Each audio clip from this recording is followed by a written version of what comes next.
Très chers frères et sœurs nord-sud de l'Est, bonjour, bonjour, bonsoir. Permettez-moi, je devrais faire ce truc depuis très tôt le matin, mais la soirée d'hier de mixage en studio, Osana et To on était très contents du résultat, quoi. On était très contents. Je peux vous dire que merci à Nassis Price et tout pour le génie qu'il a apporté. Merci à tout Désiré Oufan. Merci à vous allez voir, vous allez aimer, voilà, vous allez aimer. Et Eto mérite bien ça, il mérite bien ça. Donc apprêtez-vous Osana Eto à fêter ça comme il faut. Oui, le pasteur était à l'église de l'Assemblée, à l'Assemblée nationale hier. Vous avez vu. Il me semble que il est beaucoup plus important que certains leaders politiques dans ce pays, au point où à l'Assemblée nationale, Samuel Eto'o a une place très belle aussi. Et même, comme on pouvait le voir au boulevard du 20 mai et tout. Mais je sais que quand je parle comme ça, c'est comme si on piquait, on encensait, on envoyait de l'acide au hibou. Mais ce sera très fort pour vous, hein, parce que la chanson Osana Eto, si tu es hibou confirmé, pardon, n'écoute pas la chanson. Je sais que vous allez faire des incantations toutes les nuits pour que la chanson ne décolle pas. Mais bien que les églisiens ne sont pas les gens qui se manifestent beaucoup, mais ils sont tellement nombreux. Comment vous allez faire? Parce que la chanson va vous faire très mal. Je dis bien très mal. Oui, vous n'aimez pas la vérité. Quand je reviens sur ce qui s'est passé hier à l'Assemblée nationale, j'ai quand même 2 points ou 3 points d'interrogation. Mes chers frères, c'est notre pays, hein. Et puis nous devons savoir où mettre le curseur. Je dis bien nous, les églisiens, nous les Camerounais, nous qui laissons tout le sens de l'objectif de parler en nous, non les émotions et que sais-je encore. On a inauguré, on dit que c'est un don de la Chine, 53 milliards. Oui, c'est très bien beau. Mais j'ai remarqué une chose, la première des choses, c'est que au Cameroun, même les puits d'eau, c'est toujours des dons, ou des prêts, ou des aides. Mais où va l'argent d'un pays, du fonctionnement d'un pays? On ne comprend pas. Au Cameroun, pour faire une route, on vous dit c'est un don. Pour faire ceci, on dit c'est un don. Mais le Cameroun produit de l'argent. On récolte des impôts partout et tout. Mais quelle est la production du Cameroun? Quand je regarde ça, je fais un parallèle avec le Burkina Faso aujourd'hui, qui est sorti du FMI, la Banque mondiale et tout.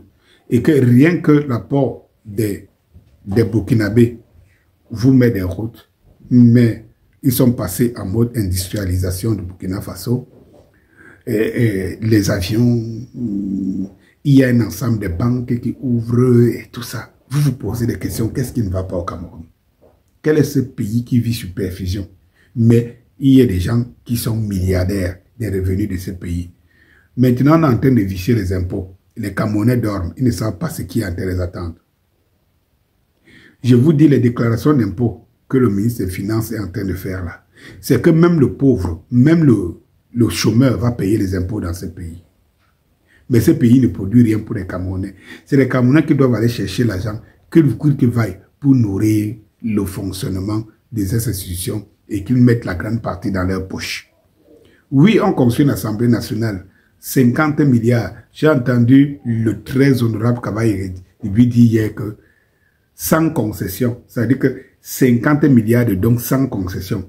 Vous voyez la Chine en train de donner 50 milliards et tout pour rien. 50 milliards, ce n'est pas 50 millions. 50 milliards pour rien. Ça, c'est la première des choses. La deuxième des choses, c'est que 50 milliards pour construire une infrastructure de l'Assemblée nationale dont on ne sait pas ce que cette Assemblée nous rapporte. On ne sait pas l'influence que l'Assemblée nationale a sur le Camerounais lambda. On ne sait pas. Allez y mettre 50 milliards. La Chine n'a pas trouvé d'autres endroits où ces 53 milliards pouvaient servir que d'aller construire des infrastructures juste pour que les gens viennent s'asseoir et qu'on les paye encore, donne l'argent qui ne servent à rien, dont les décisions ne servent à rien aux Camerounais, ne profitent à rien aux Camerounais. C'est quand même j'ai quand même un souci après avec ça. J'ai quand même un souci avec ça. J'ai un véritable souci avec ça. Donc, on ne sait pas où l'argent peut servir dans ce pays. On va mettre l'argent là où il ne produit rien. Je pense que les Camerounais, avant de vouloir des infrastructures où les gens viennent s'asseoir pour bavarder et on les paye, les Camerounais ont d'abord des problèmes de survie. Je crois que 53 milliards devaient construire bien des hôpitaux, hein, des vrais hôpitaux et des plateaux techniques dignes de ce nom. Hein. Je pense que 53 milliards devaient même construire des routes.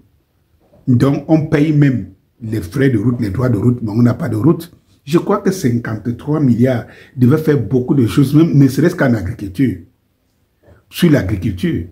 Même si on donnait les tracteurs, même si on donne 10 tracteurs ou 20 tracteurs à chaque région, aux grands planteurs et tout ça là, 53 milliards devaient produire. Mais quel est ce pays où l'argent ne va jamais pour produire des richesses? Ce n'est que pour la consommation. Quel est ce pays où les dons et les prêts qu'on prend, c'est toujours pour la consommation? Ça ne produit jamais. On ne met jamais l'argent. Où sont les barrages Natigal, machin, tout ça là? Ça sert à quoi? Rien. On a fait des payages sur des routes à une vitesse exponentielle en disant qu'on a encore pris des prêts. Et là, ça ne sert à rien. Et même, le Cameroun est une exclusivité planétaire où on fait par exemple des péages sur des routes qui n'existent pas. On a fait, je crois, les radars et tout, rien ne fonctionne. Rien. Et on vous dit qu'on a pris 53 milliards de dons pour construire les sièges, pour que les gens viennent s'asseoir. Ailleurs, quand ça se fait, c'est qu'on a déjà d'abord mis des structures de production. Oui, le Cameroun a besoin d'argent. Eh bien, mes chers frères et sœurs, il y a urgence. L'urgence, c'est que celui-là qu'on a invité, Samuel Eto'o, à la place des opposants que j'aimerais bien savoir ce serait bien qu'il soit là, parce que c'est leur rôle. Finalement, il faut venir au Cameroun pour comprendre que être même opposant, c'est une autre chose. Ça a une autre définition que celle qu'on connaît. Oui, une autre définition que celle qu'on connaît. Oui, Samuel Eto'o est invité parce que il mérite. Oui, Samuel Eto'o est invité parce que ceux qui l'invitent savent que le peuple est avec lui. Oui, Samuel Eto'o sera toujours invité parce qu'en réalité, c'est les hiboux, c'est les sorciers qui lui font ombrage. Parce que s'il fallait que quelqu'un choisisse, le peuple choisit un homme. Le peuple a déjà choisi Samuel Eto'o. Et c'est pour cela que Hosanna, la chanson Hosanna Eto'o, vient comme un plébiscite, comme un mémorandum qu'on envoie à Paul Biya pour dire voilà ce que le peuple veut. Voilà l'homme que le peuple veut, à la place qu'il veut. N'est-ce pas toi, tu es bien. Oui, Paul Biya, tu fais, c'est ton entourage qui ne fait pas bien. Oui, le peuple te montre donc qu'il y a un entourage digne de ce nom. Il y a un bon entourage. Tu peux te taper Samuel Eto'o, il sera mettre les pendules à l'heure. Est-ce que tu peux donc le faire? De toute façon, on va te faire passer le message, on va te faire recevoir le message. Soldats, chers frères et sœurs, nord, sud, de l'est à l'ouest, vous voyez, je crois que d'ici mercredi, on va vous communiquer d'ici demain ou mardi, on va vous communiquer les lieux où le clip Hosanna Eto'o sera tourné. Et tout, il faut déjà d'abord vous dire qu'on sait qu'à la brique, il y aura un tournage à la briqueterie, il y aura un tournage à l'avenue Kennedy, au Central. Pour tous ceux qui veulent participer au tournage des clips, n'hésitez pas. N'hésitez pas. C'est pour vous et exprimer votre joie. La contribution, elle est toujours ouverte pour couvrir un peu, pour amortir un peu les charges, la solde. Bonsoir.